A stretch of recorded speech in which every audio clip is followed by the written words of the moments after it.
The story begins in a place called Nazareth. In this town, there lived a young Jewish woman named Mary. She was a very obedient and God-fearing woman. She helped her parents in the field and did her chores in the house. She was kind and helpful to everyone, and people liked her very much. She was going to get married soon to a good and honest man named Joseph. A few days before Mary's engagement, she had a visitor. He was a very special guest, an angel sent by God from heaven. The holy angel Gabriel visited her in her room and called her in her sleep. When Mary opened her eyes, she saw a heavenly figure bathed in a pool of white light floating beyond her window. It wore bright white robes and had big silver wings fluttering behind it.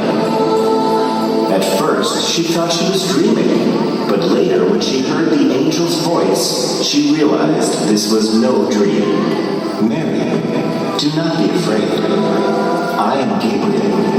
God has sent me to you. He loves you, and you have been very special. Your kind heart and pure soul is of great value to the Lord. You are fortunate.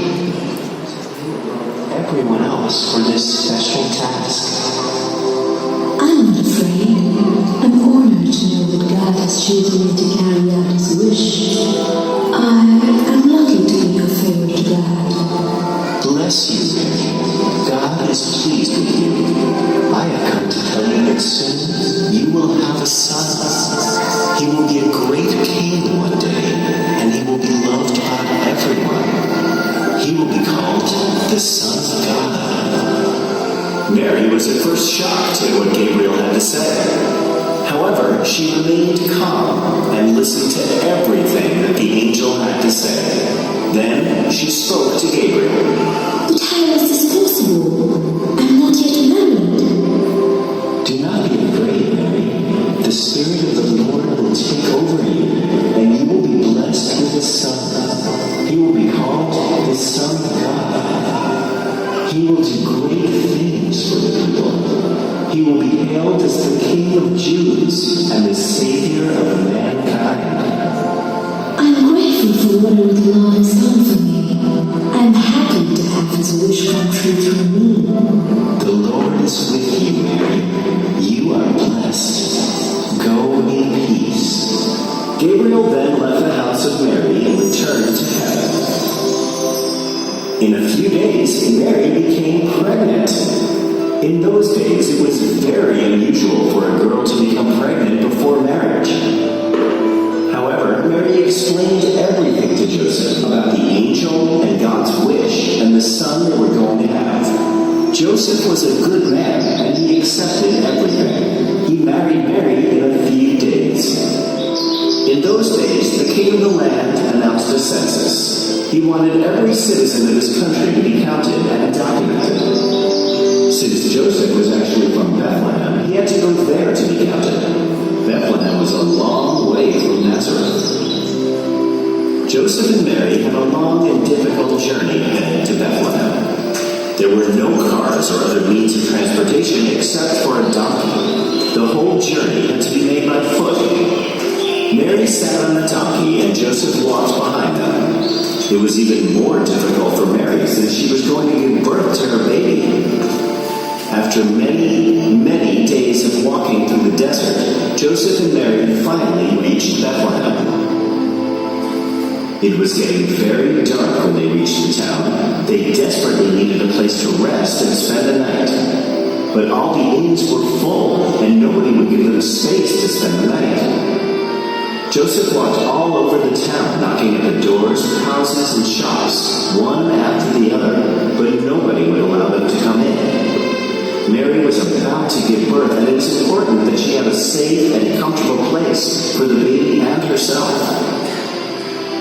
Joseph and Mary kept feeling hopeless. After searching for a while, Joseph found an empty barn built for cows. There was plenty of fresh straw there. Joseph used the straw and managed to make a bed for Mary.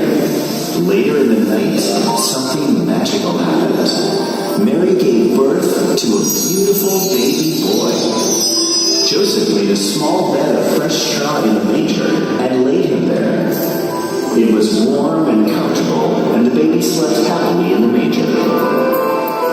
Mary was happy that the predictions of the angels had come true. Jesus Christ, the Savior of this world, was born in a humble manger. That same night, while Joseph and Mary were looking for a place to stay the night, not very far away, two shepherds were out looking for their sheep on a hill. Suddenly, they were blinded by a bright light from the sky. They opened their eyes to find a beautiful angel in front of them with long golden hair and silver wings. She wore a shimmering white and gold dress which sparkled in the moonlight.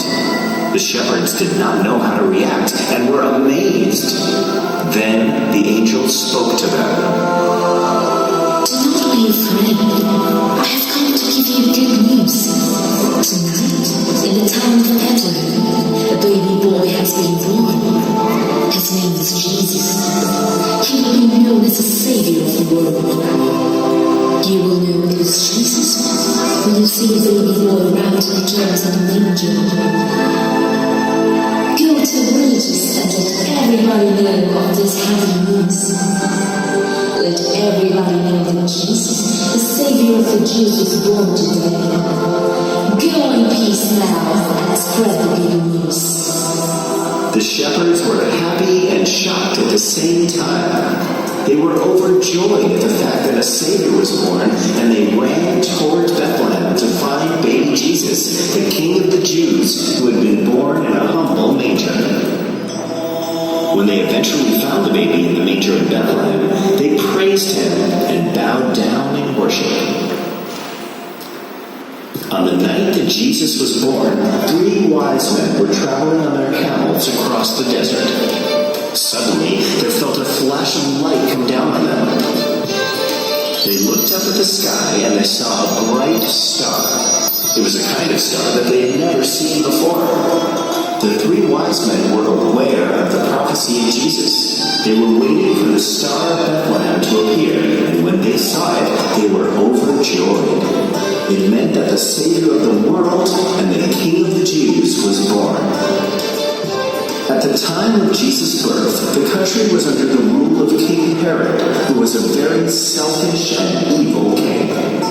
When the 3 wise men informed King Herod of the star they had seen in the sky and what it had meant, King Herod was worried that he would lose his kingdom to this baby boy.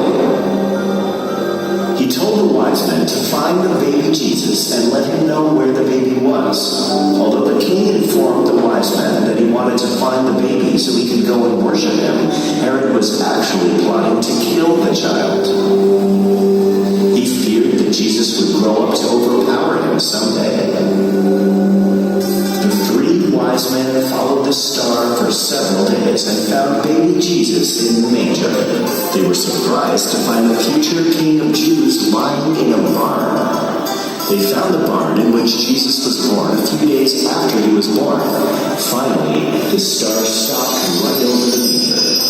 They smiled at Mary and bowed down in reverence to the new baby. They had brought gifts of gold, frankincense, and myrrh for the baby. These were very valuable gifts and only given to kings.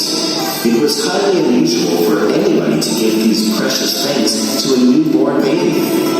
However, this was no ordinary baby, and the wise men fully understood the purpose of Jesus' birth.